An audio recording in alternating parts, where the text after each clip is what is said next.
Shana, welcome everyone.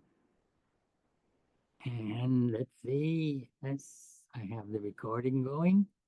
So we have welcome to the new year and our new programs that we're planning for this year is going to be very, very good. You will be glad for it. In fact, I'm beginning it tonight and I'm going to open with the Lord's Prayer as usual in the ancient Aramaic tongue. Lishana Aramaya Tamaran Ishwa Mshicha, the language of our Lord. Shall we pray? Awon Luashmayanit Kadeshma, De Malkuthak Nekwe, Syriana Kanadashmaya Apar A, Howlan, Lach, Masukanan Yaumana, Washwoklan, Howbain, Ekanadap, Hanan, Schwaken Lahayawain, La Tatlanisiona, Ella Passan Ben Bisha, Mithol, De Lache Malkutha, Haila, Tishbochta, La Alam, Almin. Amen. All right. I'm going to open up with a scripture for our celebration of the new year.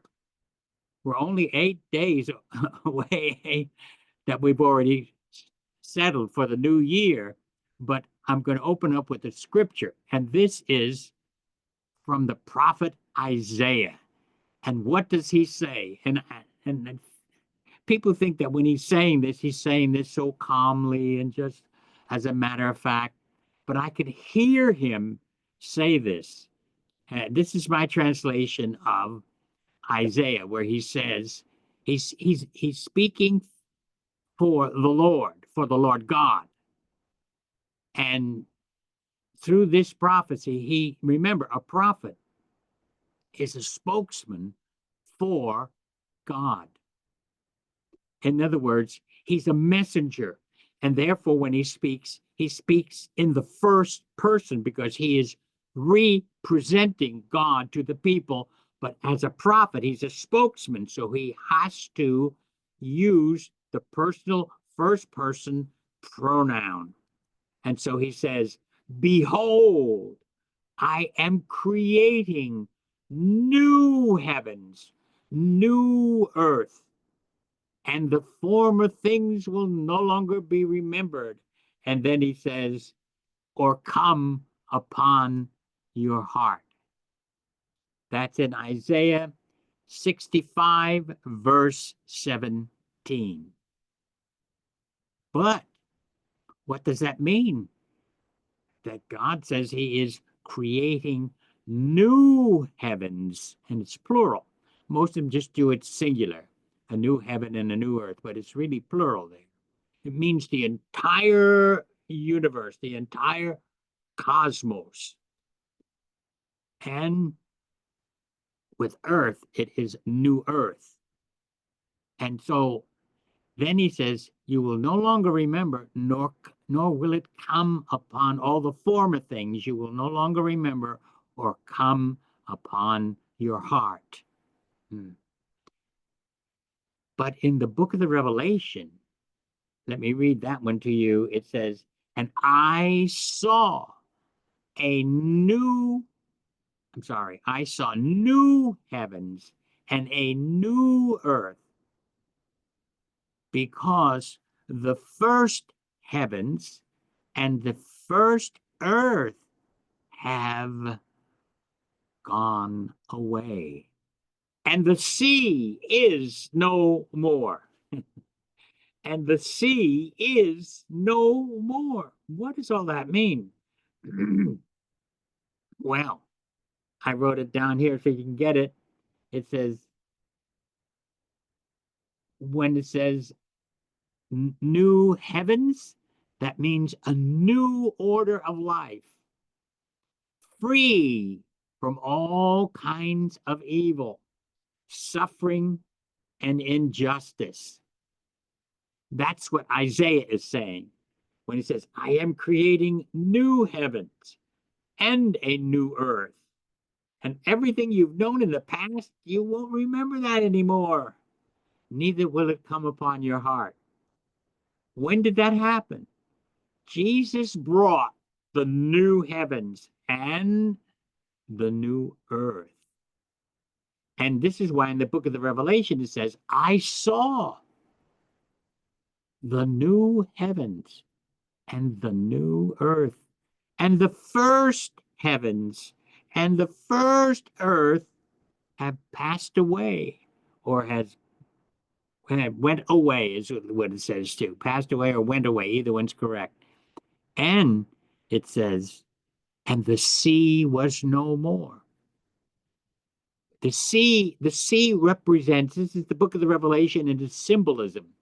The sea was no more. The sea is, and in the sea, in the ancient world, they thought the oceans, they absolutely kept hidden things in there, and monsters in there, and all kinds of things, and they come up from the sea. And if you remember the book of the Revelation, there was the beast that came out of the sea, and then there was the beast of the land, and all of that.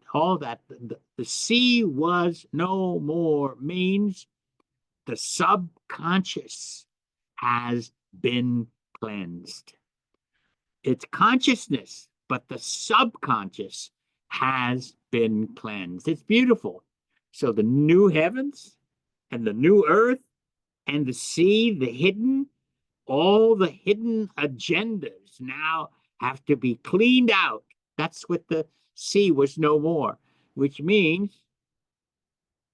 that all the hidden agendas now will be exposed and brought out. And that's why you have new heavens and new earth, new body, fresh body. When you cleanse the subconscious, you get a new body and a new consciousness, which is the heavens. And you become clear. Oh, this is wonderful.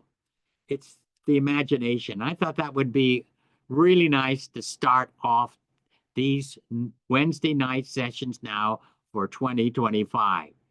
So remember those scriptures. The one in Revelation is the 21st chapter of Revelation, and that's the very first verse. But in Isaiah, it's 45, chapter 45. I believe it's verse 17. I wrote it down. Yeah, it is 17. 45:17. If you want to look it up. Now, remember, I translate just a little differently. I am creating, not I create new heavens. I am creating because it's the verb there is very strong in Aramaic, and that's why I translated that way. And the new earth, and upon your heart. The heart also can mean the mind, so it won't even come upon your heart, your mind. Well, I like the word heart there, even though it does refer to the mind. Libba often means the mind.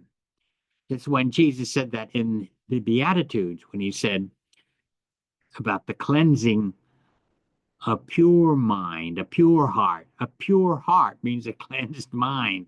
It's clean, it's clear, everything is open. So, anyway, what are we going to start tonight? What are we going to be doing? Well, I thought it would be interesting to start with the very first thing Dr. Lamza, or Rabbi Lamza, did when he first came to San Antonio and spoke at Calvary Missionary Church.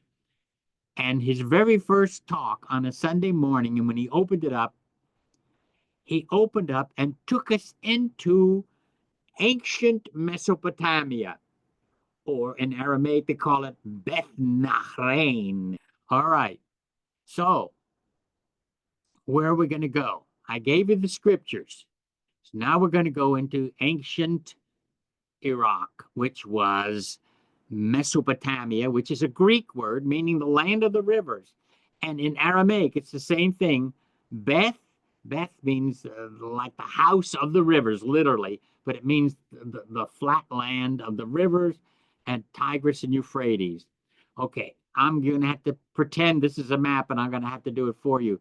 Here is the Tigris, and here is the Euphrates.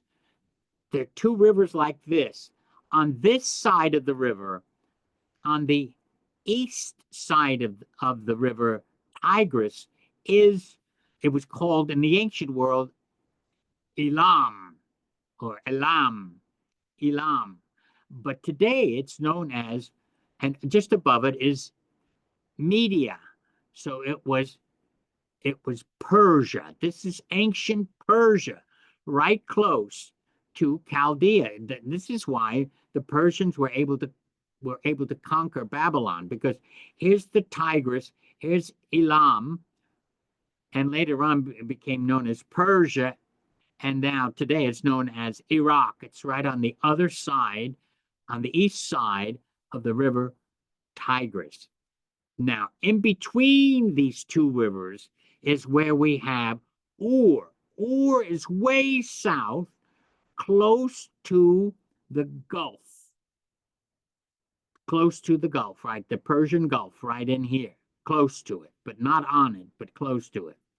And above Ur would be Babylon, and which they also call Chaldea, and the people Chaldeans. And way north of that is the city Nineveh. And it's built on the eastern side of the Tigris. And as you go further north is where you go into Ararat and the mountains of Kardu, where the flood had taken place, all in that area. This is the reason why I'm explaining that. Then as you go toward the west, the Mediterranean's here, and you cross over the Euphrates, because you see, Babylon is in between the Tigris and the Euphrates. You have the Tigris here and the Euphrates here. I'm so disappointed you couldn't see that map. Okay, then you go over this way, going west, and going northwest, and it's Padan Aram. And this is where Jacob fled to when he was fleeing from his twin brother, Esau. And that's where he met, and of course, his uncle, Laban, and his two daughters, and he married them, and then went back down. He went west and then down south into the land of Canaan. As you go all the way down in the land of Canaan, you come into Egypt. And remember, and above all of this, and whole Ararat is here, and this lot of land is here, which today we call it Turkey, but it was the land of the Hittites, all in here, all of that. I'm sorry I'm having to do it verbally, but Lamsa said, and I came from that area, which he did. This is Rabbi Lamsa when he was speaking for us, and that's why I wanted to start it off tonight, to go into the book of Genesis. The first 11 chapters of the book of Genesis has to do with what I've been describing to you tonight. That whole area, and all along that line here, and then the Mediterranean Sea, and then a little bit north, not into the Hittite land, but a little bit north, right on the land, and in front of it was the Mediterranean Sea there, and that place was called Ugarit, and that's where they found a lot of the clay tablets and stories and the ancient myth. And also in Babylon also had them, and in fact in Babylon they created a lot of myths. They have the 7 days of creation, and we're going to be getting into that tonight too. So myths are very, very important because of our so-called intellectual minds. We dismiss it. We dismiss it like it's not, oh, it's fairy tale. Why are you interested in fairy tale? No, no, no, no, no, no. It was part of the consciousness of the ancient world. Wisdom. There is wisdom in myth that people don't understand, because when we say the word myth, we mean something phony, something that's not true. It's all fiction. But we miss it. These stories were meant to explain the mysteries of the world we live in. And that's why they had gods and goddesses. And that's why we're going to go into what I'm going to teach tonight and the rest of this month. I want to go, if I can, and God helps me with it, I'm going to go into chapter 1, 2, and 3.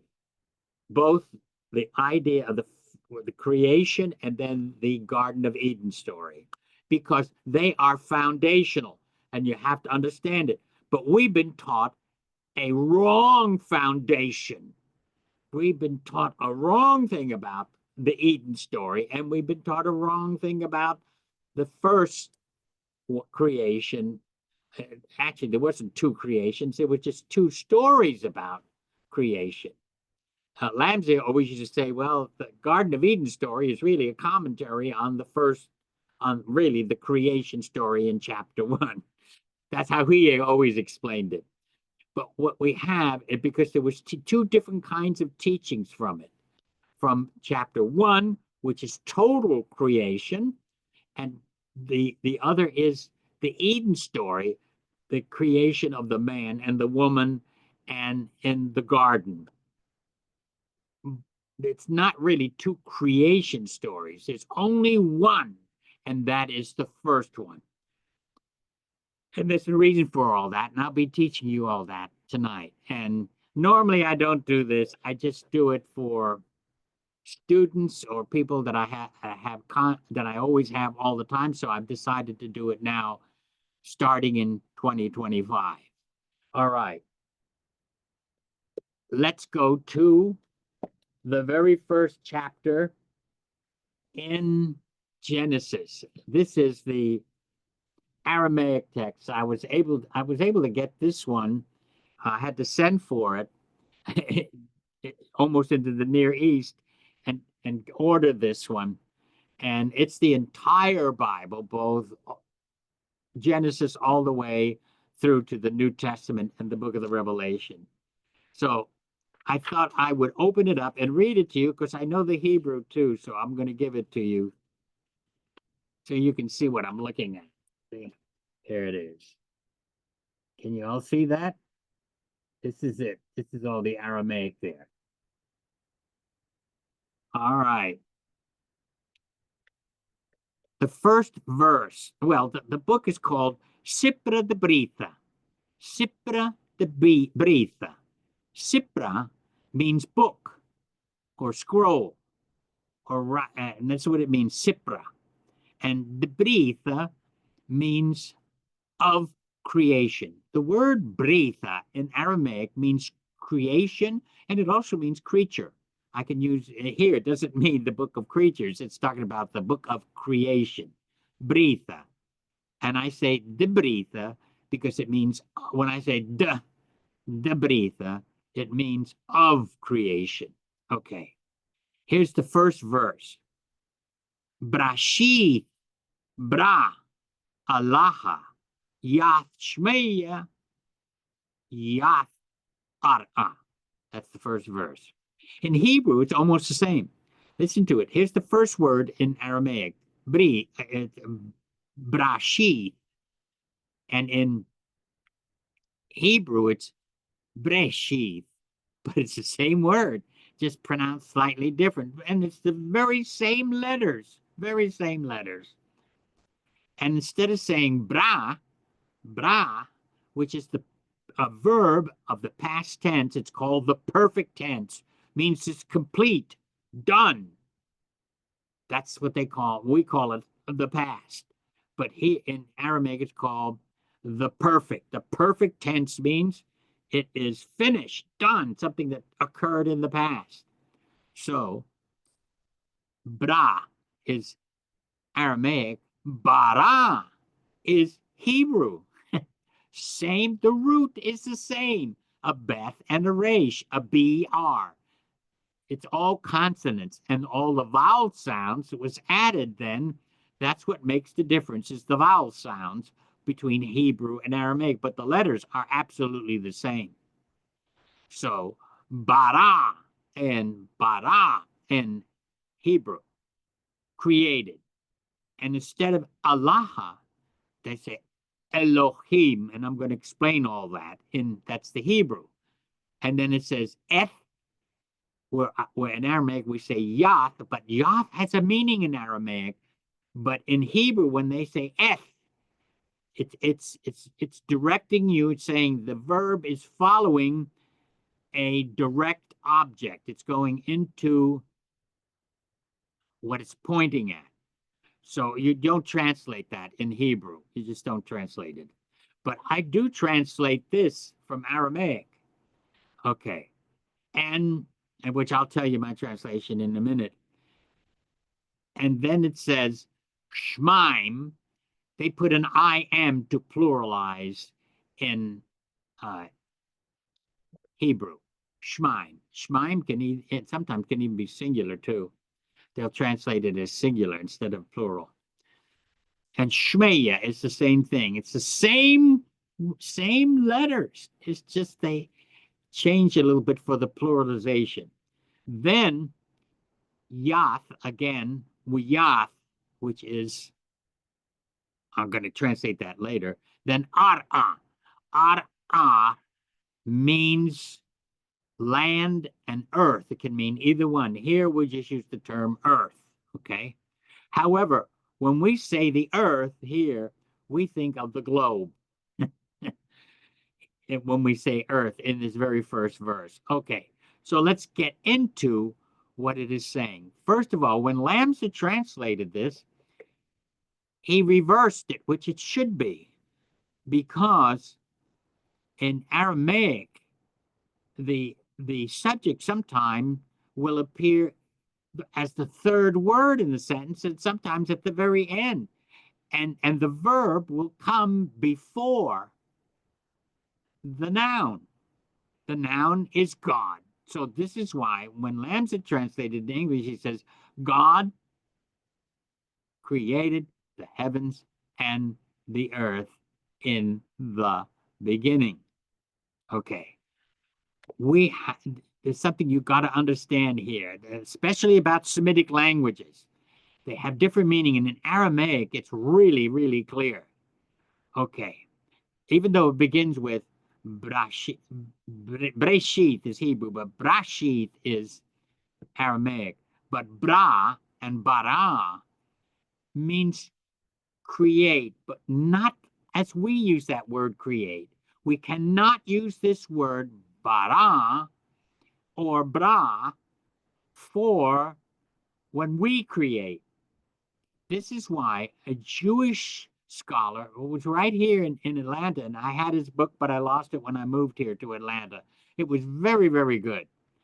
And he did not use the word create because he's trying to show you it's not our word create. But what word could he possibly use? So he says, God godded. God godded, because only God has this type of creation. In other words, it's a form of creating that's beyond us. It's beyond our even full comprehension. Science is digging into it deeper and deeper and deeper. Now science, and it's becoming stronger and stronger. Even in as far as 2000, I'm talking about when we hit 2000. And when we hit 2000, there was a big fight between the people who believed in the material world and everything coming from the material world. Your consciousness comes from the physical world, the brain, and all that. They were still in a great battle. But now, here we are in 2025, And what has happened is this other the people who believe that the fundamental of all creation is consciousness. Consciousness is what's behind everything. It's the ground upon which we stand, upon even which I'm even to talk to you today. Everything, all physical, everything physical, a desk, a book, everything comes from consciousness. Everything. Of course, we created, but we took material and created a book. We took material and created a desk. We took all these things. But when quantum physics came on the scene, it threw a monkey wrench into physicality.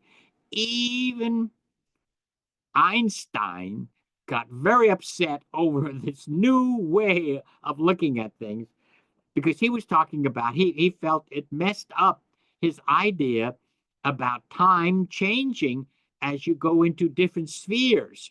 It changes, you see, which it does, but slows down or speeds up. And light, I don't want to get into science because it's very, very, very good. You need to read those books on what the new scientists and the last 10 years has been an explosion on consciousness. Way back when I was in California and I was working with consciousness, before I left San Antonio, I started working with consciousness and understanding consciousness. And I started getting magazines that dealt with consciousness and all that.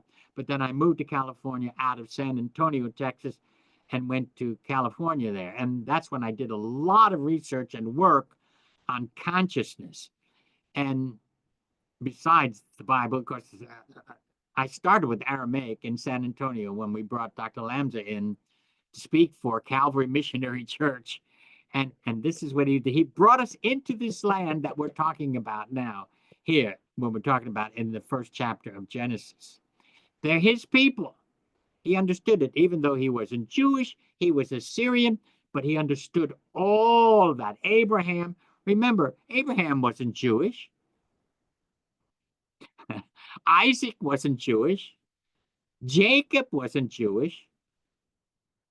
11 of the 12 tribes weren't Jewish.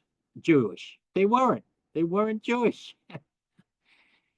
It's because the tribe of Judah survived and the other tribes were scattered. Only 2 tribes survived when the Babylonians took them captive.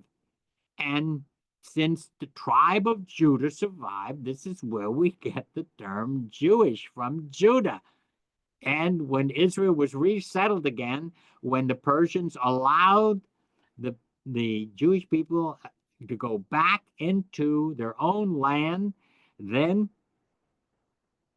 in the south it was called Judea, and that's where we get the term Jews. In fact, in the Gospel of John, every place where it says Jews, Jews, Jews, it should be Judeans, Judeans, Judeans, but we use Jews, Jews, Jews. It's so many things that we have really messed up. But anyway, we still understand it.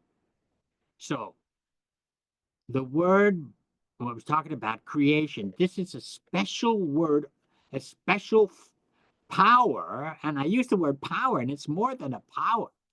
It's like a field of energy that only our English word, God, can do.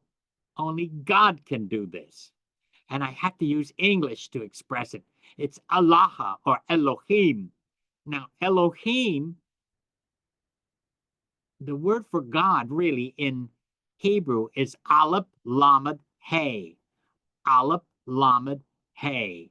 And in Aramaic, the word for God is Aleph Lamed Hey. And they add another A at the end. So it's Aleph Lamed Hey. It's same root. I'm telling you, the Hebrew and Aramaic, they're like this. They're like this. They're brother and sister. They're like this. Absolutely. And when you're looking at Hebrew letters, you're really looking at Aramaic square letters. They squared it all off. And then eventually, you know, they made it cursive. And Arabic also comes from Aramaic. All right. So you have the verb coming before the noun. Created God the heavens and the earth. All right, let's look at this word.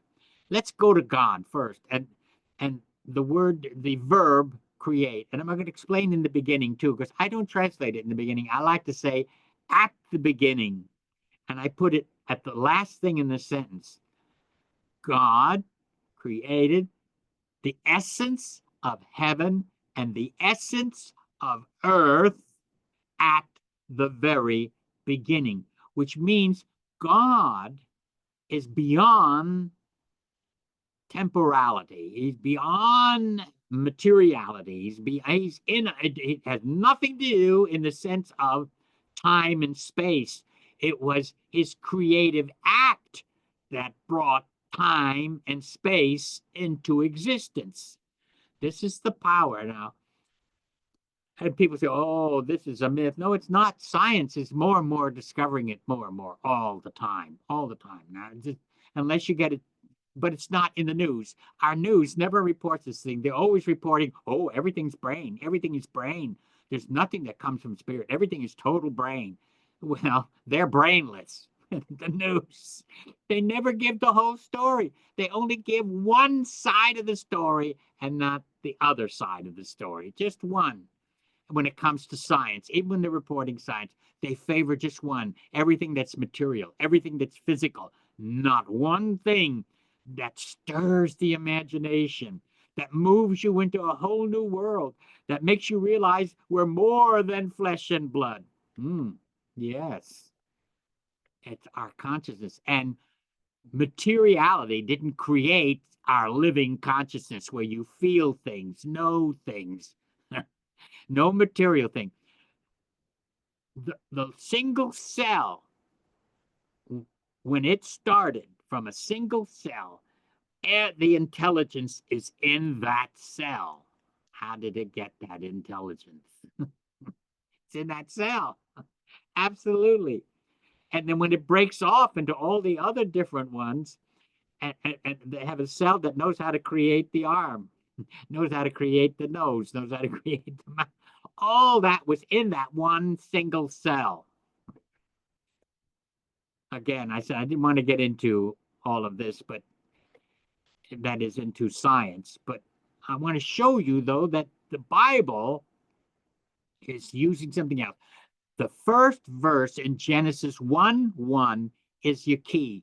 If you have Genesis 1:1, you have the whole thing. The rest that follows after verse 1, we made it verse 1. It wasn't the first phrase, the first phrase. Okay, that first phrase in Genesis then just is introducing us to you to realize that God is the source, the premise, what's behind everything. Now, how he did it, that's a story. That's the story. That's how God, when he says, and God commanded this and God commanded that. We're going to get into all that. I'll explain all that to you. But what you got to understand is it's that first verse that's your foundation. God created the essence heaven. I'm doing the translation from Aramaic. The essence heaven and the essence earth at the very beginning. In other words, God creates the beginning because of things coming to the fore. From the invisible, because there's a lot we don't know. And when we pass, we go into that. This is why your body, you eliminate your body, but you don't eliminate your consciousness. You still have it because it's not dependent on the brain.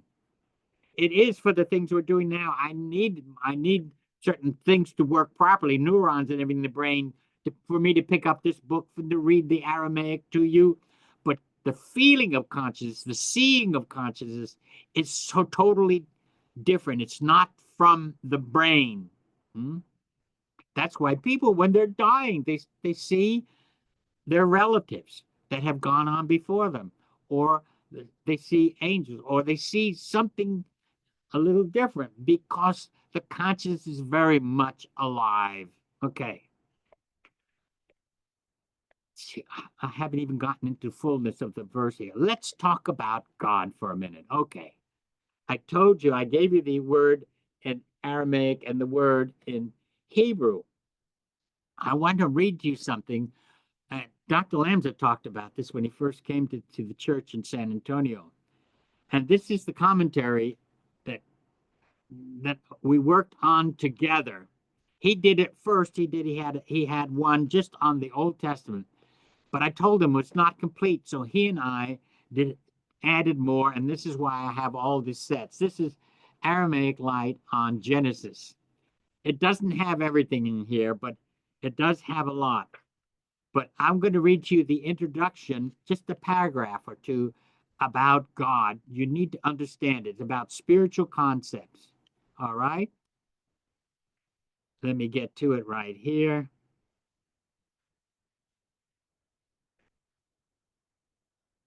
Ancient mannerisms.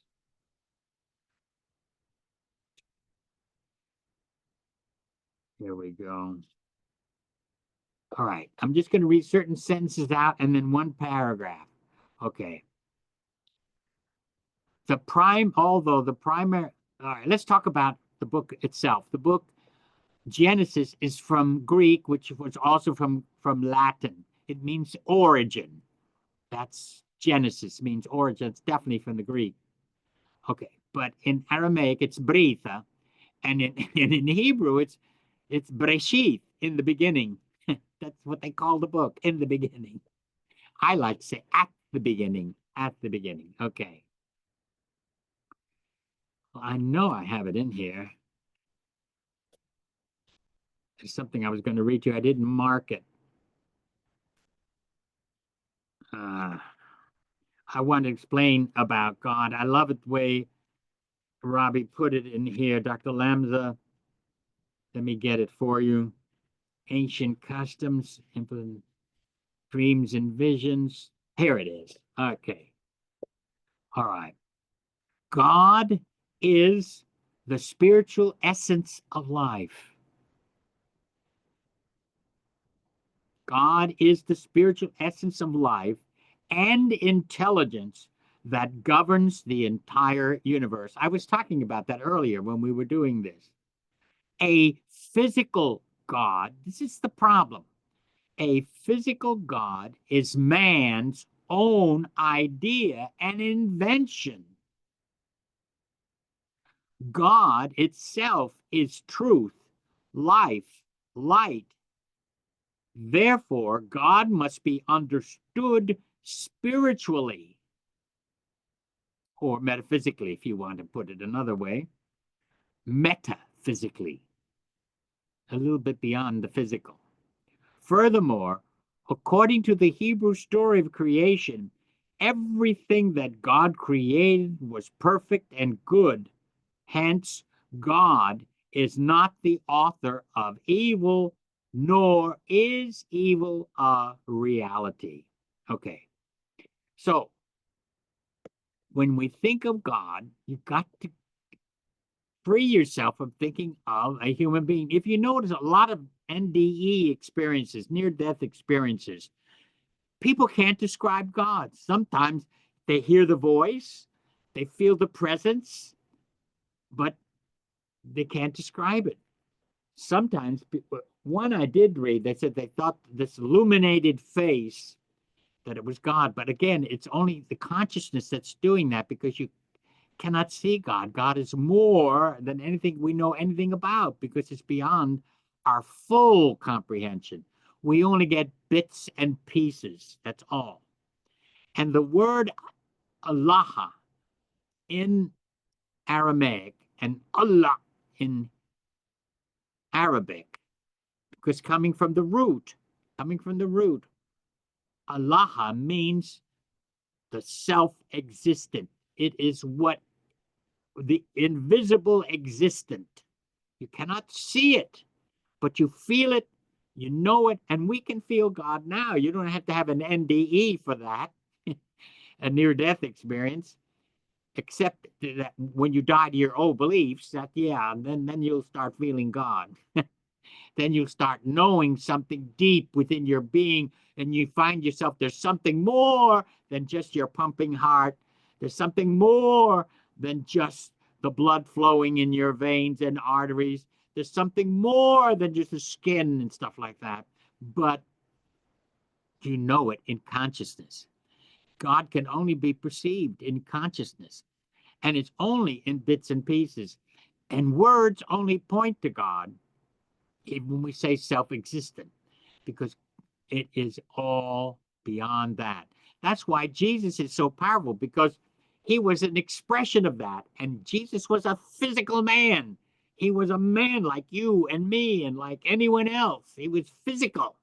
He was material, but through him, he expressed the power of God. And when I do the special series coming up in February, the second Saturday in February, I'm calling it Returning to the Lost Gospel. I'm going to go into the lost gospel.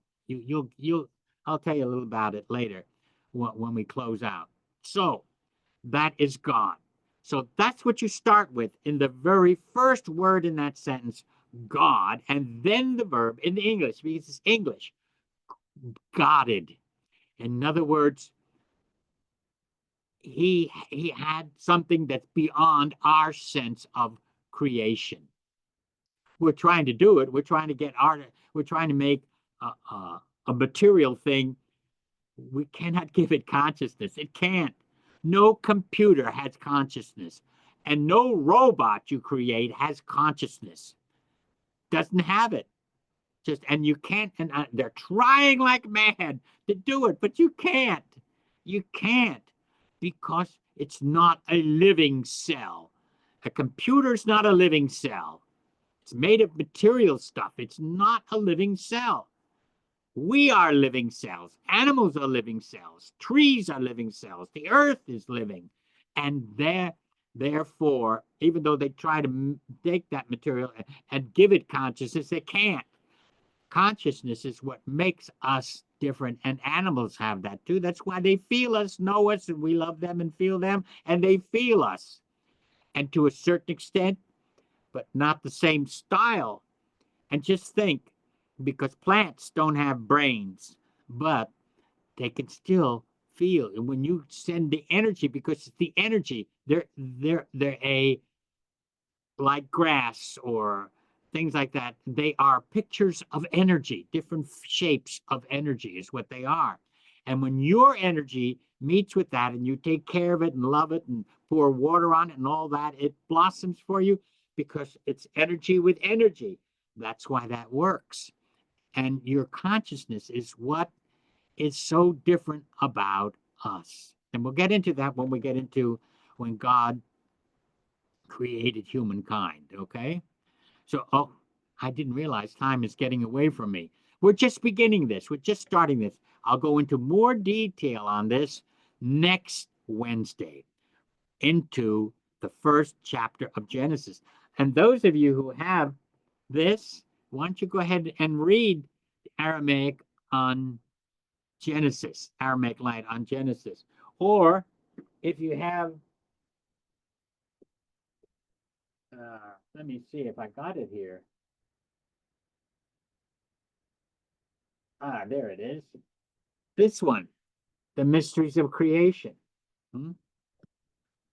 Either those, and prepare for the session I'm doing for the month of January, okay? All right, let's get to your questions. Oh, wait a minute, another one just came in. What pages in the commentary were you reading from on God? Oh, yeah, this one right here. Okay. It's in the very, very introduction, not, okay, where it says, I think it's the foreword. No, it's not. After the foreword, it's introduction. Let me take this down. Introduction. And the first, it says Aramaic approach. Then you turn the page. It says the style of the commentary, then its Semitic meaning, the term Bible, and it's on double X, page double X, which is 20. That's the Roman numerals. Roman numerals double X is 20. And it says spiritual concepts. And it's on the opposite page. It's on page 21.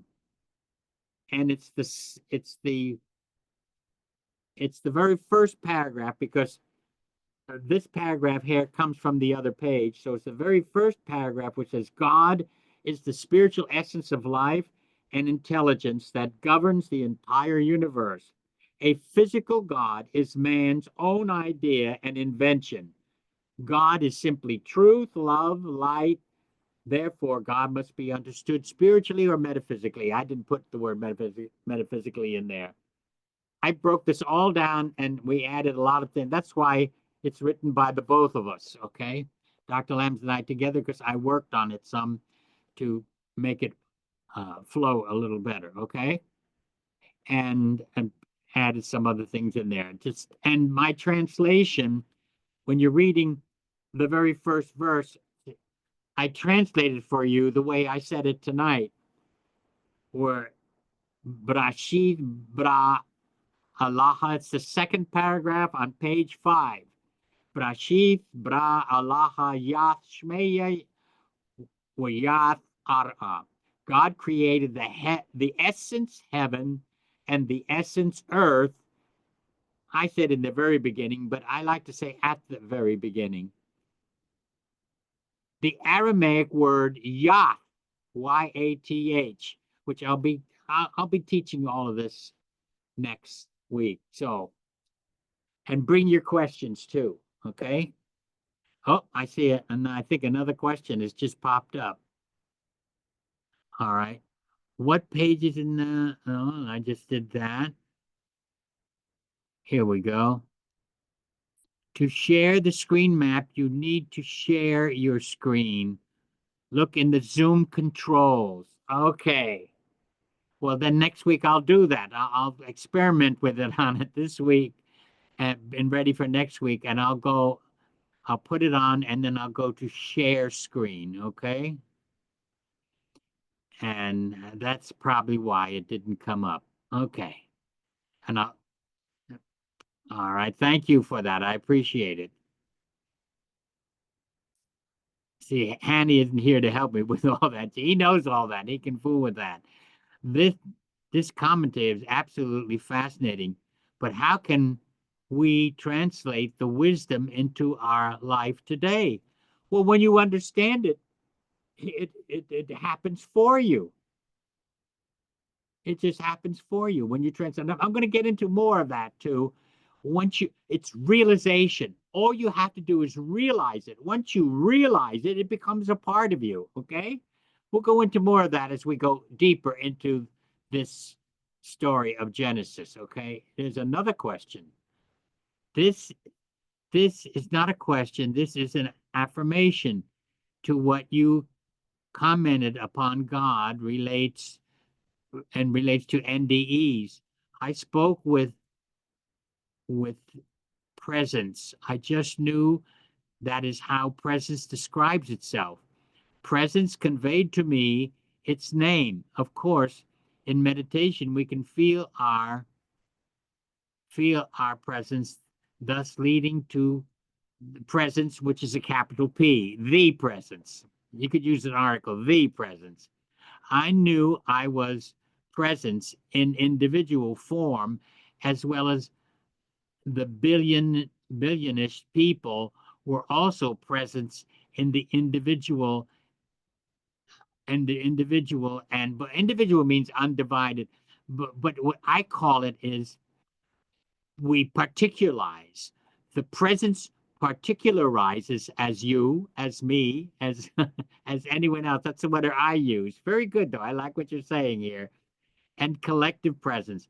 I can only say presence, God, is ineffable. Yes.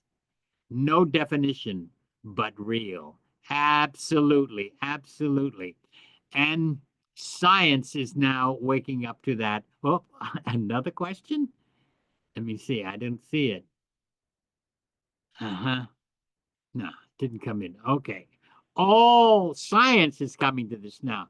And if you want to know some really good books, which I've read a long, long time ago, because I was gradually learning all this stuff from the scientists, because I thought, why does science fight the spiritual end of all this? This just because they don't see it and feel it and whack it like you can this table here or this book here. It's because it has to do with consciousness. God is felt in your consciousness, and healing comes through consciousness. This is what Mary Baker Eddy did that, and she went a little too far on some of the things, but because she didn't know else how to explain it. How can you explain something that's invisible and yet has power? It's a field, it's an invisible field of energy, and it's which is a part of God too. And it's just this is just wonderful. This is why I like the book of Genesis. I like it that it's in story form. I like it in story form. And this is why you had all those stories. It's the best story from ancient Mesopotamia. What I will do is get into when we get to the second verse, into the idea of the two gods, Apsu and Tiamat, Apsu and Tiamat, and explain the ancient myth along with understanding the biblical story. Okay. Love you, folks, and we appreciate you. Love you, and I'll see you next Wednesday, and we will continue with the mysteries of creation. Okay? And bring your questions. If you're reading the books here, any of the books, the mystery of creation or the commentary, or you have some other questions, bring them so we can get into it. I want a little more discussion with you. Okay? Love you, folks. See you next week. Oh, and I appreciate you sending in the offerings to keep us going. Okay?